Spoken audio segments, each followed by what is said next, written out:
5, 4, 3, 2, 1. It's time to count down the top 5. Brought to you by SaveWithConrad.com. Let's jump into it. Jeff's top 5 TNA originals who changed the game. Coming in at number 5 on Jeff's list of the top 5 TNA originals who changed the game, James Storm, the Cowboy. I just saw him last week at your big show, the Pig Fest, your first and only time wrestling in Hendersonville.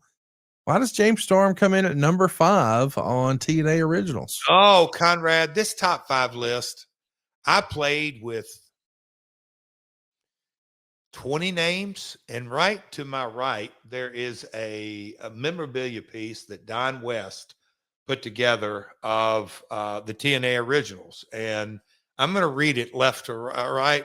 Amazing Red, Storm, Harris, AJ, Shane Douglas, Christopher Daniels, Abyss, Eric Young, bottom right, Road Dogg, Russo, Mark Johnson, Mike Tenay, Don West, Dixie, myself, Borash, Rudy, Raven, and Andrew Thomas. That was kind of the nucleus, and there's a more give or take, but man, Conrad, that's the memorabilia piece that was so, but me trying to come up with a top 5, and I threw some honorable mention in there, but this was a really, because the way it was asked to me in research, tell me the top 5 game changers, in your opinion, of the originals in TNA. So I kind of wrestled with this. But when I broke it down, James Storm is the tag guy, heel or babyface, the original, that he was, and I'm talking about, we're talking day one. He was on all the Huntsville show. He was in Huntsville. And, I mean, episode 3, 6, 9, those early years. So those, and his ability, and he still has it, the concession stand brawl. A couple of my banker buddy friends, Conrad, their kids absolutely ate it up. And it's that emotional engagement that the Cowboy brings to his matches. And so that's why I started with him at 5. Coming in at number 4 on your list of top 5 TNA originals who changed the game, Jeremy Borash. I love this one. Love me some JB. I know he's busier than ever these days with all things NXT and certainly AAA, but this guy wore every hat there was to wear. I mean, he was there before TNA even existed during the Summer of No Worries, right? Yeah, and that's where, there it is documented to a certain degree, but when you really, the game changers, okay, he lived in Atlanta at the time, and he would drive up and stay a couple of days at a time at my house, and we'd ride jet skis and have different conversations. And he's the first one I told. I said, hey, man, Toby's my buddy, and I think I can get him for the first show. He's kind of inkled at it and said, yeah, do it. But what happens if I did this deal and he suplexed me and I get him to hold me up there and we get that photo and we can service this and service that? But anyway, there's all kind of stories I could tell you about JB, but he wore, I think he's the modern day Mean Gene, because you can't put your thumb on. Why is Gene so good? Well, Gene can do your own promo, his promo, the talent's promo, sell something, also get some things. Anyway, JB is a student of the game, respect and love the dude. But man, oh man, the amount of hats he wore in the early days from editing, there's just so many things. I could talk a while, but I know we need to keep this top 5 list moving. But JB, he could have been even higher. I mean, it's subjective, but yeah, JB at number 4. I thought that may put a grin on your face because I had to get out of the box thinking, because game changers, but Borash, pull him out of the early days. And I'm talking out even the early before June 19th, 2002, our first show. TNA may look a lot different. So JB at number 4. I got to say, there's a lot of people who listen to this podcast who hit you and I up on a pretty regular basis. They want to do something in the wrestling space. And I don't know that Jeremy has enough time to listen to our podcast every week anymore, but I routinely say, do what Jeremy Borash did. And they say, what's that? And I said, fucking everything. Like, that dude was editing videos. He was doing ring announcing. He was trying to promote. Like, he's coming up with creative, the whole Hardy's Broken Universe. He did post-production. I mean, he helped book. Like, was there anything that he didn't do? It feels like he was the jack of all trades in TNA. In early days, he would throw a name by me, and he knew how to speak Jeff, and I learned that early. But I would learn. Okay, now he's pitching me talent. Now I got to put my radar. But anyway, I'm going to go back to it, and I say in seminars. I got a guy email I'm exchanging with, and I said, "Hey man, this seminar deal it's not a money deal. I'm going to spread the word, and the main thing I want to tell everybody that walks through the doors: if you're doing this for fortune or fame, if you're doing it for money or glory, get out. You've got to love it. Those will come if you're successful, but you better love it. JB loves it like I love it. He really does." I got to ask, you said he spoke Jeff. Have I started to learn how to speak Jeff? I'm gonna literally log off right now if you asking me that dumb question. Coming in at number 3 on Jeff's top 5 list of TNA originals who changed the game. I love this one too. Mike Tenay and Don West. Your announcers, man. Let's hear about it. Look, there's a lot of things, when you are a young entrepreneur, and my dad so many times, he just wanted no part of any decision because he's like, Jeff, I'm not in it day to day. I wasn't at WCW week in and week out. I wasn't at, he really stepped out of the full-time wrestling is when he got in his BMW and Beamer and made that trip from Connecticut, Stanford, and drove straight home to Hendersonville because he was done. Now he consulted for WCW, but he wasn't on the road. But when he came home, that was really his last day to day. And so when we were starting, he was there. We've talked about it, some financial support. I took the lead on that, but sounding board and wisdom. But when I started throwing some ideas about the color commentator and the play-by-play, he just kind of tapped out. And so I really thought that through in so many different ways. And the decision that I made, Mike, knowing that we were going to have lucha style and Japanese style and this X division, I needed somebody to really articulate, not about weight limits, about no limits and all that. And Mike's wealth of knowledge, his passion, everything, it became a no-brainer in my brain, but I was like, okay. But having that and growing to the relationship that we still have to this day, but I love the dude, but man, super, super talented, and it just fit the mold. And then you talk about flipping the switch and saying, I've got to get outside the box. And coming off of Monday Night Wars and Ross and Jerry Lawler, and me being so close to Jerry and understanding his skill set and knowing, he's a heel color commentator, and you think about Jesse the Body, you think about Bobby the Brain. And so to have somebody in that heel vein sit down with Mike, they didn't exist. So I'm like, all right, I'm not going that route. So what route am I going? Do I put another play-by-play guy? And that'll be repetitive. And then it just, in a lot of ways, I'm like, man, this needs to be somebody that is really the voice of the fan. And I don't want to say a cheerleader, but I knew the AJ Styles and this X division that I was going to be really leaning into. I needed somebody to be able to sell the death-defying, risk-taking emotion that it would be. And I'd known that, hey, man, Russo and others in WCW had kind of floated an idea about this Don West guy who sold shoes and that. And so I ended up having lunch at the Cooker in Nashville with Don, and loved his personality, loved his enthusiasm, kind of loved his raw honesty. Like, Jeff, I'll give it a shot, but I may be the absolute shits because I just don't know. I said, don't worry about this. I need you to really speak from the heart and all this kind of stuff. And when me and my dad got back to the parking lot for that lunch, and we were in separate cars, and my old man said, shit, Jeff, I love that guy. He's money. And it caught me so off guard. I'm like, wow. All right, J-Dub, little man. Jarrett already gave Don a vote of confidence, but just that combination, when I think about how they literally ingrained in the fabric. So from 2002 to 2009, I think they are a massive part of the success. I love your number 2 on Jeff's list of the top 5 TNA originals who changed the game. Another guy behind the scenes, Mr. Keith Mitchell. Another guy who I feel like just does not get his credit in wrestling. Like he did it for World Class, he did it for WCW, he did it for TNA. And respectfully, everyone always talks about Sahadi or they always talk about Kevin Dunn. What about freaking Keith Mitchell? I'm glad he's on your list at number 2. Well, I mean, you left out AEW. I mean, when you really think about, yeah, there just and you know, if Vince, and one day you'll interview him, I bet, just throwing it out there. But you know, if you're to interview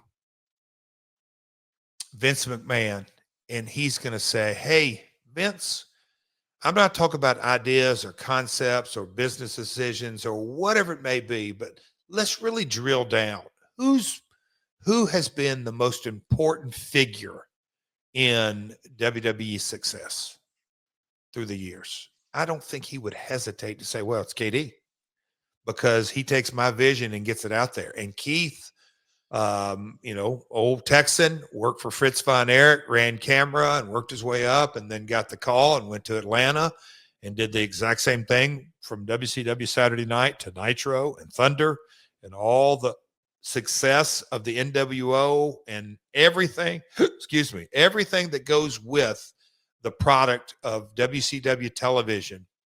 And Keith survived in a corporate wrestling environment, which is a freaking miracle, the success he had, because he had multiple bosses. He had creative bosses. He had corporate bosses. He had sponsor bosses. He had I mean, Keith Cool Hand Luke, I've called him off and on through the years. And then when I got the opportunity and knew I was starting this, drive down to Atlanta and have a meeting with him. And he's probably looking at me cockeyed like, what the hell is this guy talking about? But he got on board, and my guy, I mean, just no, there's no if, ands, or buts about it, that when you're sitting in high level meetings, trying to make things happen, and you know, you're looking at a Kevin K at Spike TV and go, okay, so I see the gray hair dude over here, and he's been promoting wrestling, his family has, since 1946, and here's this guy Jeff Jarrett and this and that, and Scissor Reel, and okay, we're taking this and that. Now, who's going to actually be this executive producer or producer of your show? Oh, it's the guy that did every episode of Nitro. It's the guy who did every episode of Thunder. Oh, it's the guy who actually was in around before that. Oh, okay, they know what in the hell they're doing. His experience is an intangible that paid multiple dividends. It is. And then you'll say with Keith brings, okay, he's going to make the director feel confident and good shots. And then the director's going to make, you know, not just camera 1, 2, 3, and 4, but 5 and 6 and 7 and 8 and end zone and drops. Oh, wait, so audio, we're going to light it this way. Oh no, man, the guy, like, you talk about the guy who literally keeps the train on the tracks and keeps everyone motivated and keeps things positive and just heading down that track. When I look at TNA, you unplug Keith Mitchell from that formula. I don't think that, I'll say this, I don't think you're talking about TNA in 2025 if you don't really have Keith Mitchell sitting in that seat in the formative years, because the brand has been through hell and back. But at the end of the day, something was done right from 2002 to 2009, 10, before Dixie made the dumbass decision to say, hey, we're going to call it Impact and get way out of TNA and all that nonsense.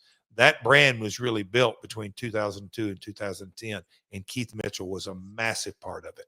Coming in at number 1, probably to no one's surprise, of the top 5 TNA originals who changed the game. He's calling it a career next year. He is the phenomenal AJ Styles. This is probably the biggest no-brainer in the history of our top 5s, don't you think? Yeah, I mean, look, a kid from Georgia, North Georgia, a landscaper, had a wife in school. Thank God she was, or AJ might have gone up to Cincinnati, but he wanted to make his roots and stay there with Wendy and start their family, and, you know, bought in. And then me and him had the working relationship in the ring. And, he becomes the Grand Slam winner and just, just the continual. But at the end of the day, the changing of the game, if you will, is that, the comments, well, who is an AJ Styles or what is an AJ Styles? But he's the guy that literally everything was built around from the day we really started the company. You can go back and look at X Division champion, and he's a tag, and he was obviously a heavyweight champion. So AJ is the OG game changer. And yeah, it was no doubt a no-brainer to put him at number one. You've got a couple of honorable mentions I know you want to shout out, and I think we both agree on these. Rudy Charles makes your list on the honorable mentions list. I know that some might say he's not a real referee. You and I disagree. Why is Rudy Charles on your honorable mentions list? Buddy, his in-ring ability, it goes without saying. Look at him. He's a senior official. Well, I can't diss Charles, but he's right up there at the top at WWE. So his in-ring ability goes without saying. And there's a funny story we'll tell maybe on next week about his refereeing ability, but that goes without saying. But Rudy started off, and Conrad, you're a office guy, and you've got your team of 8, 10, 12, and maybe more, maybe less during the ups and downs. But when you have somebody not answering the phone, how productive can you be? Rudy's first job truly was J Sports and Entertainment. This is Rudy. How can I help you? Rudy started answering phones and then worked his way, and he was the point person in the creative team of the all notes, administrative. Super organized. There's no way I could have done what I did, especially when, Jill got sick and the different pressures of wearing all the different hats and for not just, the notes and the communication over and over and over. Rudy is, I cannot thank him enough for all he did for the company in those early years. We want to mention another name on the honorable mention list, one that I wouldn't have guessed would be on the list. Richard Scrushy. Chat me up about Mr. Scrushy. Well, come on now. As much as I love a good idea, and the little engine that could, and put my own money up, and my dad chipped in, without Richard walking into his office and, hey man, here's an idea, and him going, here's the green light, Jeff. Let me know when you need more or if you need more. It doesn't happen. TNA doesn't exist truly without Richard. And so how can you not put him on the list? He's without a doubt a game changer, Connie.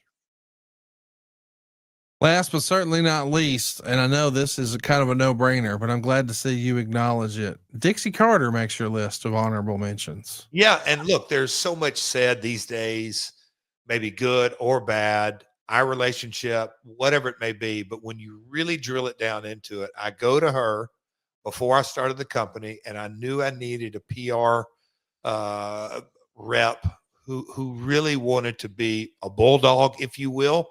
And that's her. I was so freaking impressed in our first meetings that, hey, Jeff, look, I'm used to doing country music, and I've done crisis management in PR.